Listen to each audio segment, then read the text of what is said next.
You probably know someone like Maya. She operates near the edges of the room, remembering tiny details about people she's only met once. She laughs at the right moments, adapting to the group's energy with uncanny precision.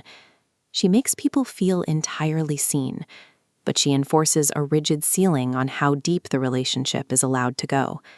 If you try to move past the surface, you hit a wall that feels less like coldness and more like a permanent, fixed boundary. Inside, Maya is running an exhausting negotiation. She genuinely wants human connection, and her capacity for love is completely intact. What she lacks is the belief that letting someone in is a survivable experience. Chronic distrust is a survival adaptation, a psychological architecture built over years to ensure she is never that vulnerable again. John Bowlby's attachment theory suggests that our earliest relationships form a neural template for every interaction that follows. Attachment theory is a psychological framework that explains how a child's bond with caregivers creates a lifelong blueprint for intimacy and trust. This distrust response is triggered when a child's environment is unpredictable. If the caregiver they run to for comfort is also the source of the threat, the brain receives scrambled data. The nervous system generalizes the specific threat into a universal conclusion: people are unsafe. This conclusion becomes a neurological rule that is carried forward into every future friendship. When someone gets close enough in adulthood to trigger that old data, the nervous system automatically rejects the intimacy.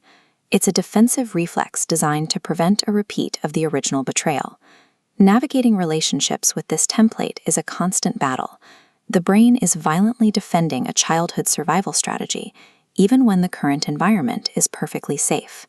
The moment Maya feels a spark of hope with a new partner, her brain triggers hypervigilance, a state of high alertness to potential threats. She scans for inconsistencies or small lies, waiting for the moment they show their true selves. This scanning creates an oscillating attachment pattern. Maya pulls a partner close, then panics and pushes them away to avoid drowning.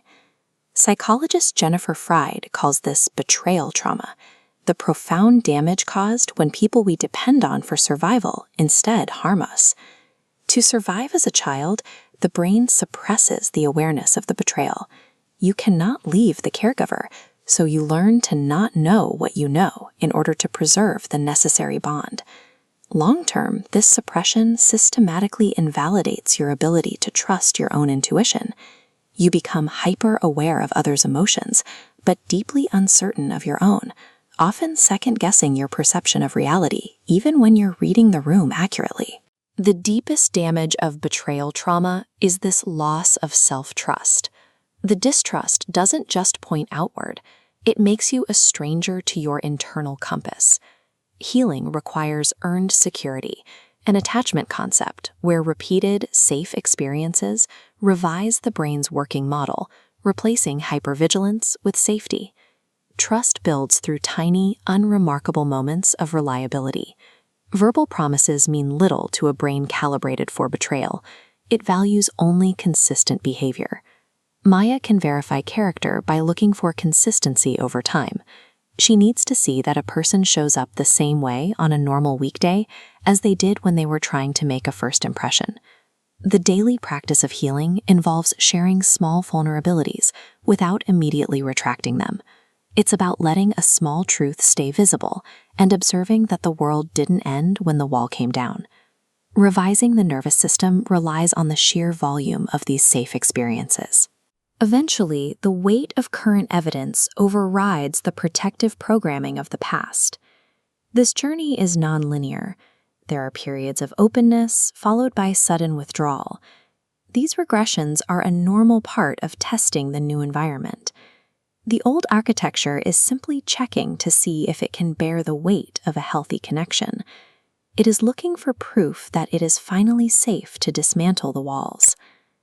Milestones of progress are often quiet. It might be the ability to tolerate a calm environment without waiting for chaos, or the moment you feel an intuition and choose to believe it. Choosing to trust after a life spent protecting yourself requires profound courage. It is proof that your capacity for deep connection survived intact, waiting for the moment it was safe enough to resurface.